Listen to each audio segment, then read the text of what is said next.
திருப்பாடல்கள் 91. நம்மை பாதுகாக்கும் இறைவன்.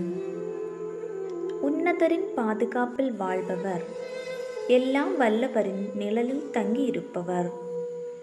ஆண்டவரை நோக்கி, நீரே என் புகலிடம், என் அரண், நான் நம்பியிருக்கும் இறைவன் என்று உரைப்பார். ஏனெனில் ஆண்டவர் உம்மை வேடரின் கண்ணினின்றும் கொன்றளிக்கும் கொள்ளை நோயினின்றும் தப்புவிப்பார். அவர் தம் சிறகுகளால் உம்மை அரவணைப்பார். அவர் தம் இறக்கைகளின் கீழ் நீர் புகலிடம் காண்பீர்.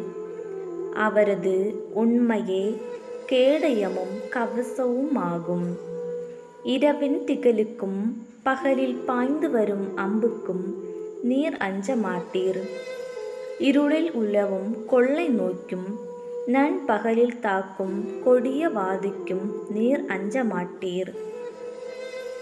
உம் பக்கம் 1000 பேர் வீழ்ந்தாலும், உம் வலப்புறம் 10,000 பேர் தாக்கினாலும் எதுவும் உம்மை அணுகாது. பொல்லார்க்கு கிடைக்கும் தண்டனையை நீரே பார்ப்பீர். உம் கண்களாலே நீர் காண்பீர். ஆண்டவரை உம் புகலிடமாய்க் கொண்டீர். உன்னதரை உம் உறைவிடமாக்கிக் கொண்டீர். ஆகவே தீங்கு உமக்கு நேரிடாது. வாதை உம் கூடாரத்தை நெருங்காது. நீர் செல்லும் இடமெல்லாம் உம்மை காக்கும்படி தம் தூதர்க்கு அவர் கட்டளையிடுவார்.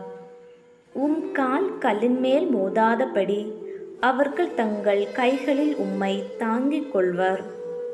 சிங்கத்தின் மீதும் பாம்பின் மீதும் நீர் நடந்து செல்வீர். இளஞ்சிங்கத்தின் மீதும் விரியன் பாம்பின் மீதும் நீர் மிதித்து செல்வீர். அவர்கள் என் மீது அன்பு கூர்ந்தால் அவர்களை விடுவிப்பேன். அவர்கள் என் பெயரை அறிந்துள்ளதால் அவர்களை பாதுகாப்பேன். அவர்கள் என்னை நோக்கி மன்றாடும்போது அவர்களுக்கு பதிலளிப்பேன். அவர்களது துன்பத்தில் அவர்களோடு இருப்பேன்.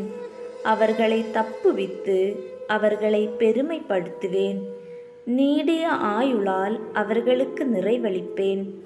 என் மீட்பை அவர்களுக்கு வெளிப்படுத்துவேன். இது ஆண்டவர் வழங்கும் அருள்வாக்கு. இறைவா, உமக்கு நன்றி.